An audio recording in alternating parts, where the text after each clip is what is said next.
Le mot carême seulement, ça vient du latin, mais ça veut dire 40.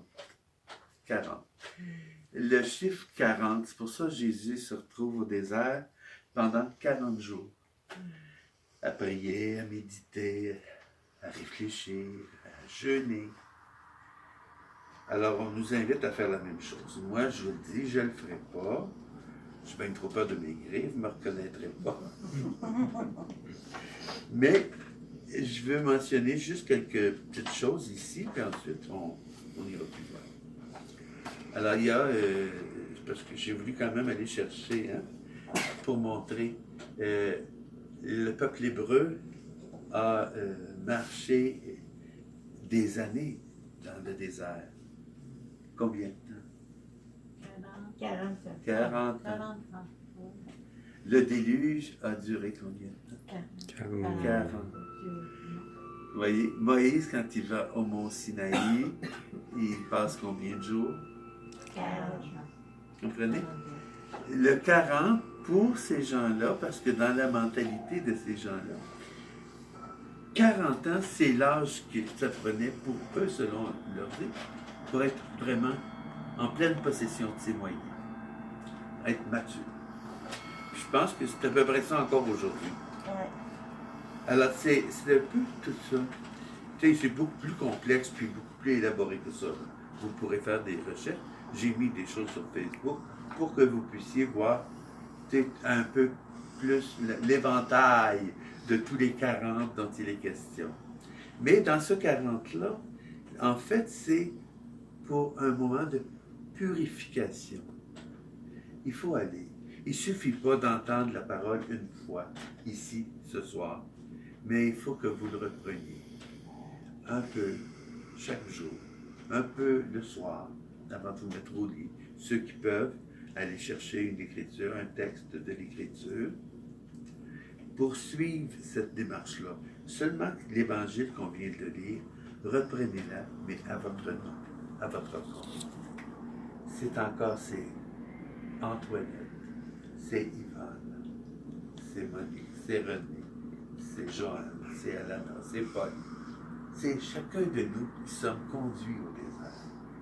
C'est chacun de nous qui doit accepter de remettre en question ses choix, ses décisions, comment ils sont éclairés, à la lumière de quoi j'ai agi, j'ai réagi.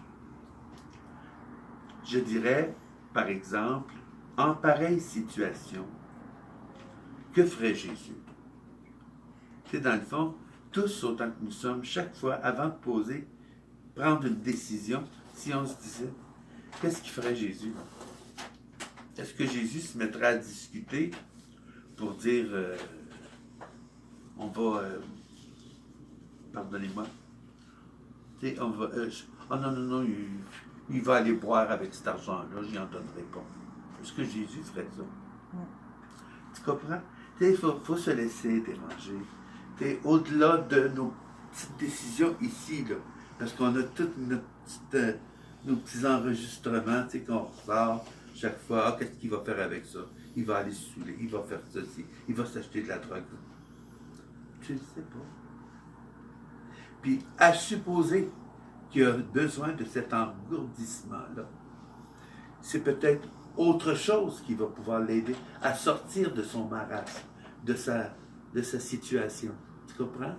Il y a des secours, il y a des aides qui existent, mais tu n'es pas, et je ne suis pas, nécessairement habilité pour le faire. Mais ce soir, cette main-là, c'est envers moi. Ben, je ne dis pas que chaque fois qu'il faut le faire, puis chaque fois que tu te rends ton coin de rue, qu'il y en a un qui est là à quêter, que tu vas y mettre de l'argent dans les mains. C'est pas ça que je suis en train de dire. Mais on le sent en nous. Il y a des moments où faudrait que je donne. Tu comprends? Tu le sens. Tu sais, je l'ai déjà raconté, alors que j'étais avec Paul, puis on marchait sur la rue Sainte-Catherine. Il y a un monsieur qui me demande de l'argent. Puis on venait de sortir du restaurant. Non, je n'ai pas. T'sais. Mais aussitôt que j'ai eu dit ça, ici, là, ça m'a rentré dedans. Je sentais qu'il fallait que je lui donne. Là, je dis à Paul, j'ai dit, au retour, s'il est là, j'en donne. T'sais. Fait que j'ai écourté mon tour pour être sûr qu'il soit là. Puis en revenant, encore, il me regarde, mais là, il retire sa main parce qu'il se souvenait que j'avais dit non. Bon, c'est pas grand-chose. J'ai pris 5 $, puis j'y ai mis dans les mains. Si tu avais vu les yeux de cet homme-là, j'ai eu le sentiment, c'est un peu comme s'il se serait enlevé la vie. Tu sais, tellement qu'il pouvait se sentir rejet. Tu comprends? Tu sais, il avait besoin que quelqu'un réponde. Et en tout cas, j'ai été là, tu sais. J'étais content de l'avoir fait. Mais c'est ça. Tu sais, des fois, on le sent dans nous autres, regarde. Réveille-toi. Tu me dis tout le temps que ta volonté soit faite, mais c'est à toi de le faire, là. Tu sais, le geste, il doit venir de toi. Tu sais, Dieu ne viendra pas du ciel puis donner à cet homme-là. Il passe à travers chacun de nous. Tu sais, c'est toujours ça. Et c'est tout ça qu'on doit remettre en question, véritablement, pendant ce carême. Tu sais, est-ce qu'on est vraiment ce qu'on prétend être?